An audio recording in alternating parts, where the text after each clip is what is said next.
Hello hi വണക്കം മക്കളെ വണക്കം. അങ്ങനെ ഇന്ന് ബ്രൊമാൻസ് എന്ന സിനിമയാണ് കണ്ടത്. സിനിമയെക്കുറിച്ച് പറയുകയാണെന്നുണ്ടെങ്കിൽ സിനിമ സംവിധാനം ചെയ്തിരിക്കുന്നത് അരുൺ ഡി ജോസ് ആണ്.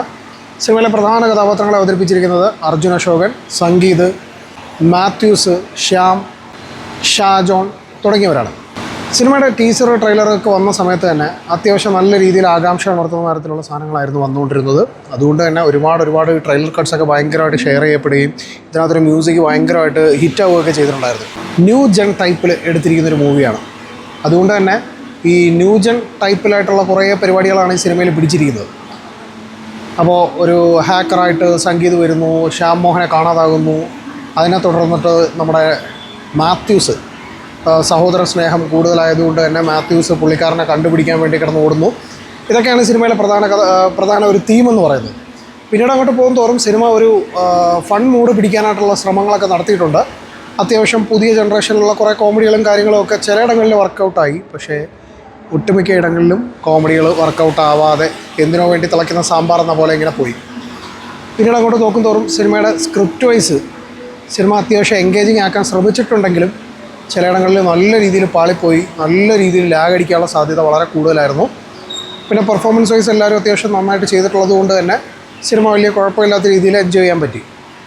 പിന്നെ ഇതിനകത്ത് കോമഡികളെക്കുറിച്ച് പറയുകയാണെന്നുണ്ടെങ്കിൽ ചിലതൊക്കെ നല്ല അത്യാവശ്യം വാട്സാപ്പ് കോമഡികളും അതുപോലെ തന്നെ റീൽ കോമഡികളും ഒക്കെ ആയിട്ട് കണക്ട് ചെയ്ത് കൊണ്ടുപോകുന്നതും, അതിനകത്ത് കുറേ ഇമോഷൻസും കാര്യങ്ങളൊക്കെ വാരിയിട്ട് പിടിച്ച് പിന്നീട് സിനിമ പൂർണ്ണമായിട്ടും വേറൊരു തരത്തിലേക്ക് മാറാനും ഒക്കെ പോകുന്നൊരു ഫസ്റ്റ് ഹാഫാണ്.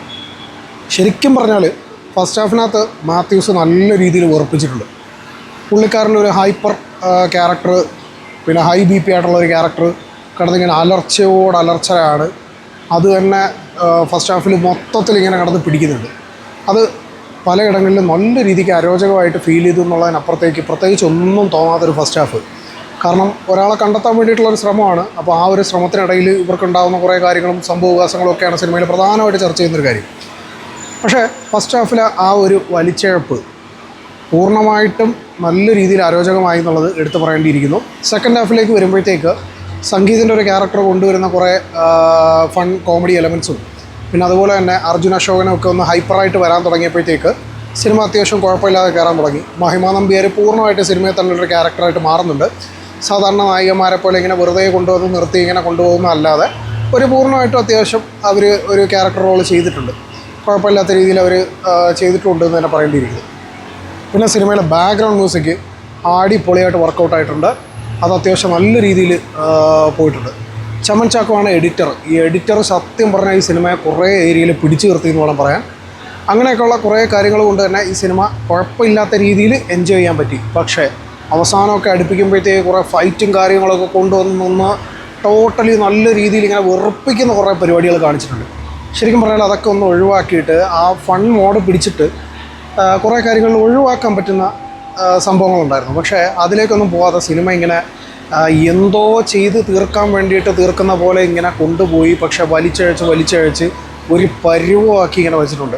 കടം കയറി മുടിയുന്നവൻ്റെ അവസ്ഥകളൊക്കെ സിനിമയിൽ പല രീതിയിൽ കാണിക്കുന്നുണ്ടെങ്കിലും പലപ്പോഴും ക്യാരക്ടേഴ്സുമായിട്ടുള്ളൊരു ഇമോഷണൽ കണക്ഷൻ കിട്ടാതെ പോകുന്നത് തന്നെയാണ് സിനിമയിൽ തോന്നിയ ഏറ്റവും വലിയൊരു നെഗറ്റീവ്.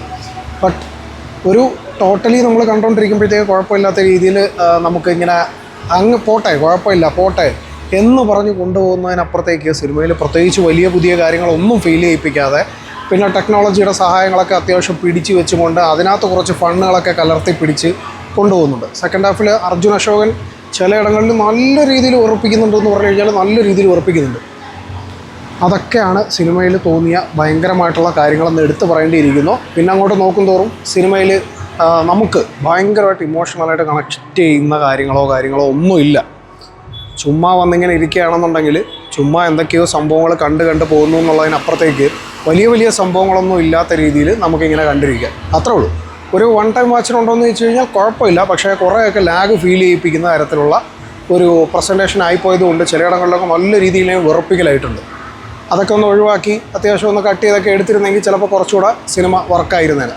പെർഫോമൻസ് വൈസ് നോക്കുകയാണെന്നുണ്ടെങ്കിൽ ഷാജോൺ കുഴപ്പമില്ലാത്ത രീതിയിൽ അത്യാവശ്യം നന്നായിട്ട് വർക്ക് ചെയ്തു. പിന്നെ അതുപോലെ തന്നെ സംഗീതിൻ്റെ കോമഡികളാണ് പലയിടങ്ങളിലും സിനിമയിൽ ഒന്ന് പിടിച്ചു നിർത്താൻ സഹായിച്ചത്. മാത്യൂസ് ക്യാരക്ടറൊക്കെ ആയിരുന്നു, പക്ഷേ ചിലയിടങ്ങളിൽ പുള്ളിയുടെ ഈ ഒരു ഹൈപ്പർ ക്യാരക്ടർ ചിലയിടങ്ങളിൽ വെറുപ്പിച്ചു എന്ന് വേണം പറയാൻ.